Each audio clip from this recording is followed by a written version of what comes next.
நண்பர்களே, உங்களுக்கு ஒரு விஷயம் சொன்னா நம்புவீங்களா? வரும் 10 முதல் 15 வருடங்கள்ல உலகத்திலேயே அதிக மக்கள் இருக்கிற மத ஜனத்தொகை வரைபடம் முழுக்க மாறிடலாம். இது வெறும் எதிர்கால கற்பனை இல்ல. இப்போ ஈரான்ல தெருக்கள்ல நடக்கிற கிளர்ச்சிகள், துருக்கிய சமூக ஊடக பிளாட்ஃபார்ம்கள்ல வைரல் ஆகிற ட்ரெண்ட்ஸ், மொராக்கோ இளைஞர்கள் மனசுல ஆரம்பமாகிற அமைதியான மாற்றங்கள், இவை எல்லாம் உண்மையான உண்மைகள். ஒரு தடவை கற்பனை பண்ணுங்க. ஒரு நாட்டுல 99% மக்கள் ஒரே மதத்தை பின்பற்ற சமூகத்துல இளைஞர்கள் மசூதிகளை எரிக்கிறாங்க. பெண்கள் தங்கள் ஹிஜாப்களை சாம்பலாக்கி எரிஞ்சிடுறாங்க. மக்கள் நமாஸ் செய்யற மாதிரி நடிப்பு போட்டு சிகரெட் குடிச்சு கேலி பண்றாங்க. இது சாதாரண கிளர்ச்சி இல்ல, இது ஒரு அமைதியான புரட்சி. உலகத்திலேயே பெரிய மதங்கள்ல உன்னோட அடித்தளத்தையே ஆட்டம் காண வைக்குது. இந்த மாற்றம் ஒரு நாட்டுக்கு மட்டும் வரையறுக்கப்படல. இது மத்திய கிழக்கு முழுக்கவும் வட ஆப்பிரிக்கா முழுக்கவும் பரவி எதிர்கால மத காட்சியை முழுமையா மாற்றிடுது. முக்கிய கேள்வி என்னன்னா, 2 பில்லியனுக்கு மேல அனுயாயிகள் இருக்கிற மதத்தோட இளைஞர்கள் ஏன் நாத்திகத்துக்கு ஓடுறாங்க? ஈரான்ல இஸ்லாமிக் புரட்சி நடந்த இடத்துல 60% மக்கள் நமாஸ் செய்யறத விட்டுட்டாங்க. அதே சமயத்துல இந்தியால ஹிந்து இளைஞர்கள் கோயில்களை நோக்கி ஓடுறாங்க. பூரி ஜெகநாதர் கோயில்ல இளைஞர்கள் எண்ணிக்கை 10%லிருந்து 40%க்கு ஏறிடுச்சு. அவங்க கிளப் மற்றும் பார்ட்டிகளை விட்டுட்டு அயோத்தி மற்றும் காசிக்கு போறாங்க. இந்த வீடியோல அந்த எண்கள், சர்வேக்கள் மற்றும் உண்மைகளை காட்டுறேன். நாம இங்க மட்டும் நிறுத்தாம இந்த மாற்றங்களுக்கு பின்னாடி இருக்கிற ஆழமான காரணங்களையும் ஆராய்வோம். சமூக, அரசியல் மற்றும் கலாச்சார கோணங்கள்ல இருந்து நாம பேசலாம். ஈரான்ல 5000 மசூதிகள் மூடப்பட்டுச்சு, 30 மசூதிகள் எரிக்கப்பட்டுச்சு. லட்சக்கணக்கான முஸ்லிம் இளைஞர்கள் தங்களை நாத்திகர்கள்னு அழைச்சுக்கிறாங்க. அதுக்கப்புறம் இந்தியால இளைஞர்களை சனாதன தர்மத்தோட இணைக்கிறது என்ன? இது வெறும் மதத்தோட கதை இல்ல, இது ஒரு தலைமுறையோட சிந்தனை முறைய மாற்றுற கதை. இந்த மாற்றம் ஏன் நடக்குது? சமூகத்துல சுதந்திரத்தோட ஆசை, அரசாங்க கட்டுப்பாடுகளுக்கு எதிர்ப்பு, சமூக ஊடகங்கள் மூலமா உலகளாவிய சிந்தனைகள், இவையெல்லாம் இந்த புரட்சிக்கு விதை விதைக்குது. இந்த வீடியோவை லைக் பண்ணுங்க. அடுத்த 20 நிமிஷத்துல உங்க சிந்தனை மாறிடலாம். விரைவா கமெண்ட் பண்ணி நீங்க எந்த நகரம் அல்லது கிராமத்துல இருந்து இந்த வீடியோ பார்க்கறீங்கன்னு சொல்லுங்க. நம்ம குரல்கள் நாடு முழுக்க செல்றது, காஷ்மீர்ல இருந்து கன்னியாகுமரி வரைக்கும். சேனலை சப்ஸ்கிரைப் பண்ணுங்க. சனாதன தர்மத்தோட கர்ஜனை உங்களுக்கு முதல்ல வந்து சேரட்டும். லைக் பண்றது உலகத்துக்கு காட்டுற வழி. சனாதன தர்மம் உயிரோடு எழுந்திருக்குது. நீங்க இந்த வீடியோ ஷேர் பண்ணா இன்னும் அதிகமா ஆட்களுக்கு இந்த உண்மை சென்றடையும். முஸ்லிம் இளைஞர்கள் இஸ்லாம் மதத்தை விட்டுடுறாங்க. ஈரான்ல மசூதிகள் எரியுது. துர்க்கில நமாஸுக்கு கேலி பண்றாங்க. ஹிந்து இளைஞர்கள் சனாதன தர்மத்துக்கு நெருக்கமாகறாங்க. வீடியோ முடிகிற வரைக்கும் இருங்க. இங்க நாம வெறும் எண்களை சொல்லல, இந்த மாற்றங்களுக்கு பின்னாடி இருக்கிற மனிதாபிமான கதைகளையும் தெரிஞ்சுக்குவோம். ஒரு இளம் பெண் ஹிஜாப் கழட்டி சுதந்திரத்தை எப்படி அனுபவிக்கிறா? ஒரு இளைஞன் மசூதிக்கு பதிலா சயின்ஸ் புஸ்தகங்கள் படிச்சு எப்படி மாறுறான்? நண்பர்களே, இஸ்லாம் மதம் உலகத்துல 2வது பெரிய மதம். சுமார் 1.9 பில்லியன்ல இருந்து 2 பில்லியன் அனுயாயிகள் இருக்கிறாங்க. அதாவது உலக ஜனத்தொகையோட 25%. அதிக அனுயாயிகள் தெற்கு ஆசியா மற்றும் தென்கிழக்கு ஆசியால இருக்காங்க. உலகத்துல 57 முஸ்லிம் நாடுகள் இருக்கு. அங்க சட்டங்கள் மதத்தின்படி இருக்கு. பியூ ரிசர்ச் சென்டர் படி இஸ்லாம் உலகத்துல வேகமா வளர்ற மதம். 2010ல இருந்து 2020 வரை 34.7 கோடி அனுயாயிகள் அதிகமாகிட்டாங்க. இது அதிக பிறப்பு விகிதத்தால நடந்தது. 2060க்குள்ள 3 பில்லியனுக்கு மேல போகலாம். ஆனா முஸ்லிம் நாடுகள்ல மாற்றம் வருது. மக்கள் ஹிஜாப் எரிக்கிறாங்க, மசூதிகளை குறைக்கிறாங்க, நமாஸுக்கு கேலி பண்றாங்க. 15 முதல் 30 வயசு இளைஞர்கள் மற்றும் பெண்கள் இந்த மாற்றங்கள்ல முன்னாடி இருக்காங்க. இஸ்லாம் மதத்தை விட்டுறது மரண தண்டனைக்கு உள்ளாக்குற குற்றம். ஆனாலும் மக்கள் அதிலிருந்து தூரமாகறாங்க. இந்த மாற்றம் ஏன் நடக்குது? அரசாங்கங்கள் மதத்தை அரசியல் ஆயுதமா பயன்படுத்துறது, பெண்கள் உரிமைகளை மீறுறது, நவீன கல்வி அமைப்பு, இவையெல்லாம் இளைஞர்களை நாத்திகத்துக்கு இழுக்குது.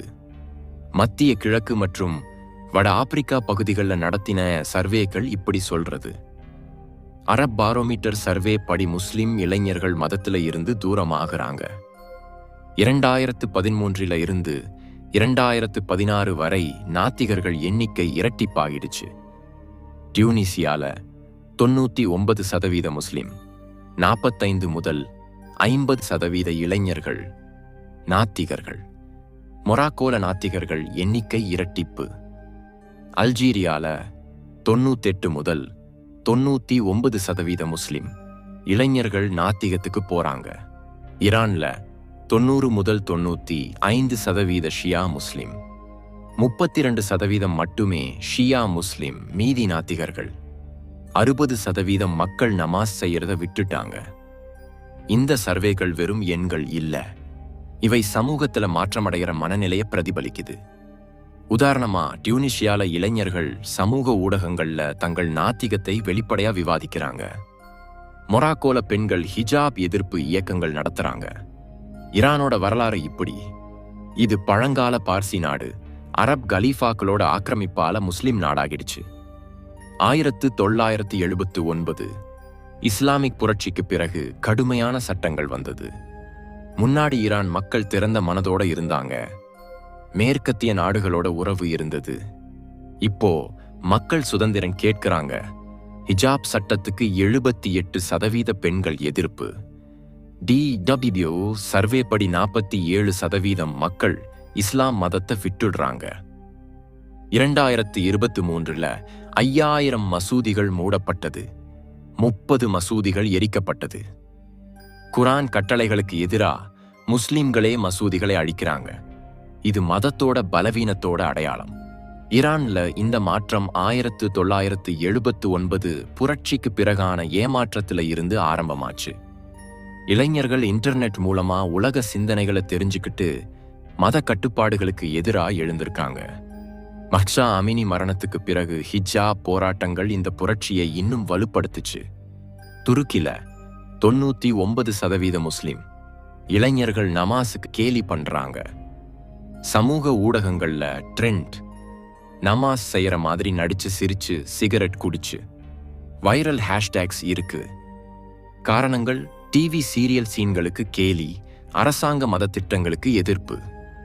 கொண்டா சர்வே படி மதவாதிகள் எண்ணிக்கை 55% இருந்து 46% குறைஞ்சிருக்கு. நாத்திகர்கள் எண்ணிக்கை 2% இருந்து 8% ஏறிடுச்சு. 16 முதல் 24 வயசுக்குள்ள இருக்கிறவங்கள்ல 11% மதமில்லாதவங்க.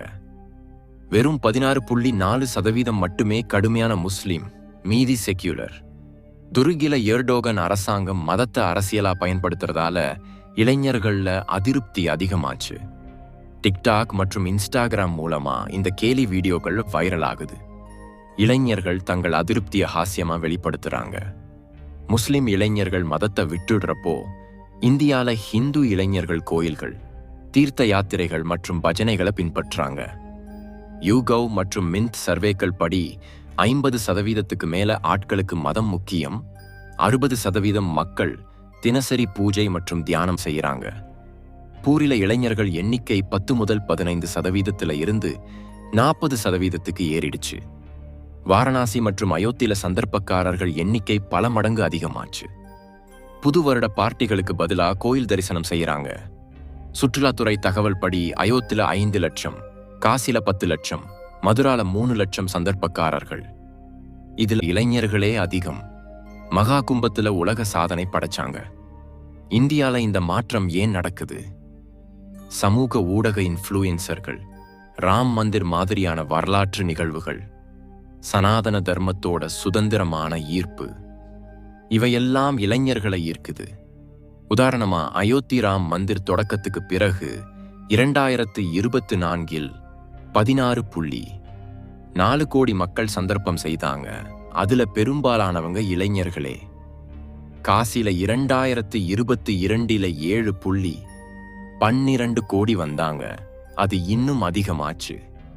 நியூ இயர் 2026 2 5 மில்லியன் இளைஞர்கள் அயோத்தி, காசி மற்றும் மதுரா போனாங்க. இது கலாச்சார எழுச்சியை காட்டுது. நண்பர்களே, உங்களுக்கு எப்படி தோணுது? இஸ்லாம் மதத்தை விட்டுடுறது ஏன்? கமெண்ட் பண்ணுங்க. வீடியோவை லைக் பண்ணி, ஷேர் பண்ணி, சப்ஸ்கிரைப் பண்ணுங்க. அடுத்த வீடியோல சந்திப்போம். Bye bye. ஸ்கிரீன்ல 2 வீடியோக்கள் தெரியுது, கிளிக் பண்ணி பாருங்க.